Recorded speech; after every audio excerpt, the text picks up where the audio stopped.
Hey everybody, Bill Owen from MMPCTech.com. Today I have a real exclusive for you. NZXT has sent us a pre-production sample of their new Panzerbox LAN case. This case won't be available in stores until late April 2009, so we're going to give you an exclusive first-hand look at the case. The Panzerbox measures 9 5/8 inches wide, 17 5/8 inches tall, 17 1/4 inches long, 13 pounds. The side panels are easy to take off and put back on. Just like that. There's these tabs that go around the border here, and there's slots in the chassis, so you can just match it up. And it's as simple as that. On each side panel, the Panzerbox is a perforated steel ventilation grill. It's 7 inches long by 4 3/4 inches tall. What I like about it is that it's held on with steel tabs that you can bend if you wanted to replace it with a larger size perforated grill of some kind. Also on the back side of the panel, they've got the same factory paint finish as the outside too. One feature I know a lot of people like is the removable motherboard tray. There is a welded guide rail on the bottom and the top that hold it firmly in place. This is all aluminum. It's got the 120mm exhaust fan on it. Very rigid. It's not flimsy at all. It's got the same black paint finish as the exterior of the case, which I really like. In fact, everything has this finish on it.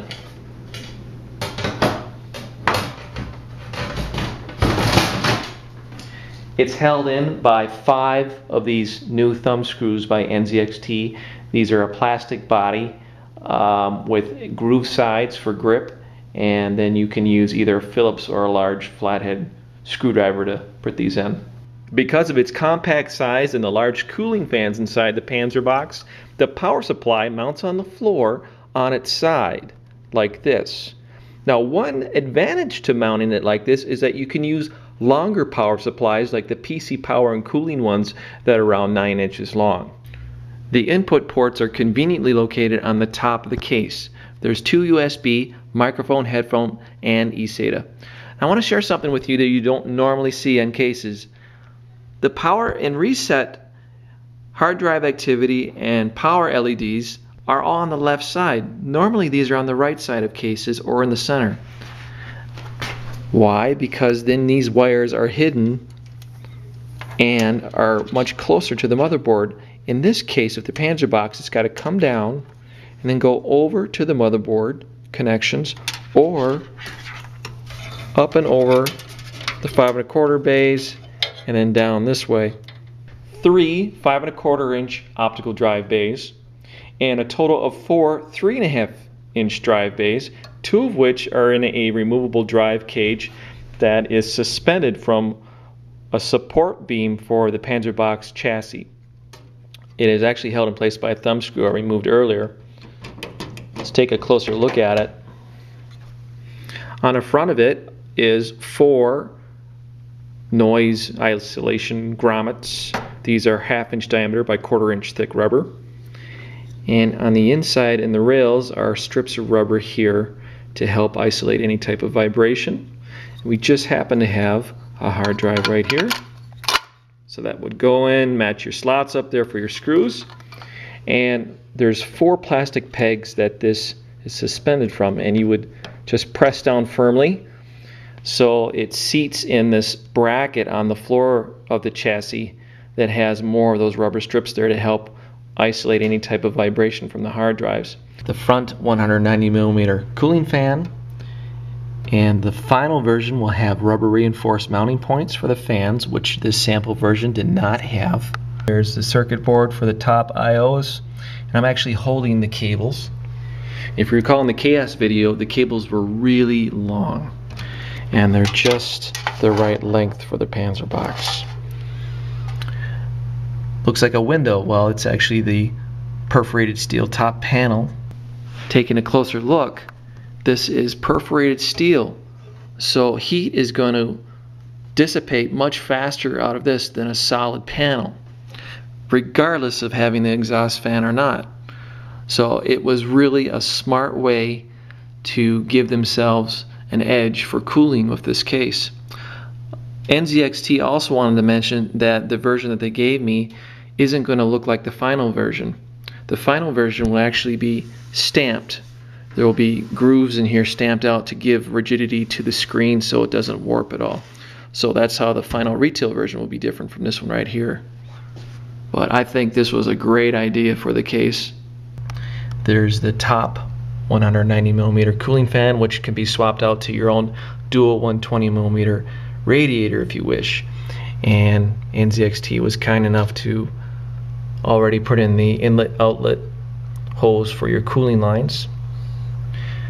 And they're including a 120mm exhaust fan. The motherboard tray is clearly marked for the different size motherboards to use. Micro ATX, ATX, Flex ATX, Mini ATX. And taking a look at the bottom here, and there's the bracket to support the power supply. There is 4 3/8 inch thick rubber feet on the bottom, and there's a reinforced plate for the floor. Here we're looking at the back side of the motherboard tray and one of the chassis support beams. Again, these are all welded together, not screwed or pop riveted, and it's all 100% aluminum. That's the removable hard drive cage right there from the back side. The biggest difference between the sample version that I received and the final version that will be on shelves in late April is that the 190mm fans in this one are really fast. They're 1500 RPM, 200 CFM apiece at 45 decibels. Now the final version will have much quieter ones. Those will be 1100 RPM at 150 CFM at 32 decibels. Nonetheless, I'm still going to power up the sample I've got here so we can see it and hear it in action.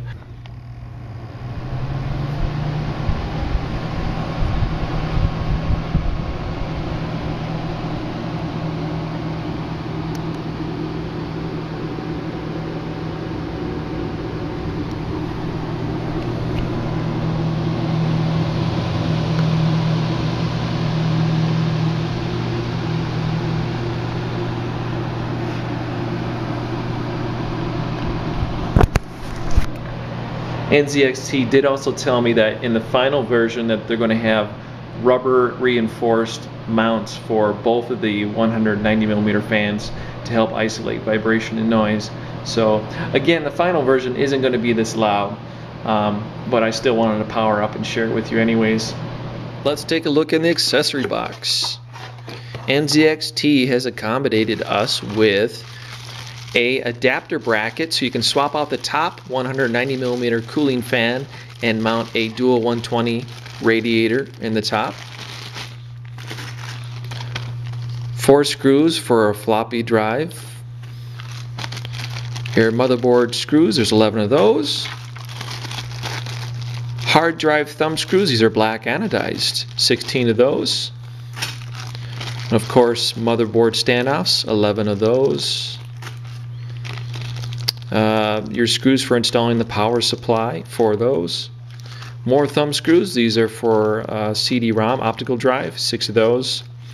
A couple of pass-through Mullix fan connections.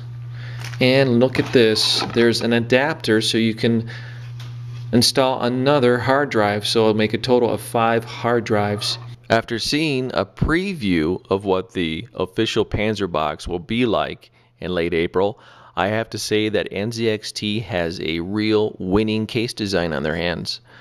I'm going to bet that the competition, after seeing the Panzerbox, is going to re-evaluate how they're cooling their cases that are this size. Because it's the first case I've seen this small that has the cooling capability of the larger towers. It also accommodates the larger performance cards that are 10.5 inches long, and because of its large width, it will take the larger monster size heat sinks as well. And you've got the option of water cooling it without too much modification. So for $119, I would say that this is going to be a very successful case for NZXT. My only complaints are very minor, is just that I think having the power supply on the floor on its side is a little annoying for cable management, and the power and reset buttons on the left side too. Other than that, those are very small nitpicks. Overall, it's a great case, and I would definitely buy one.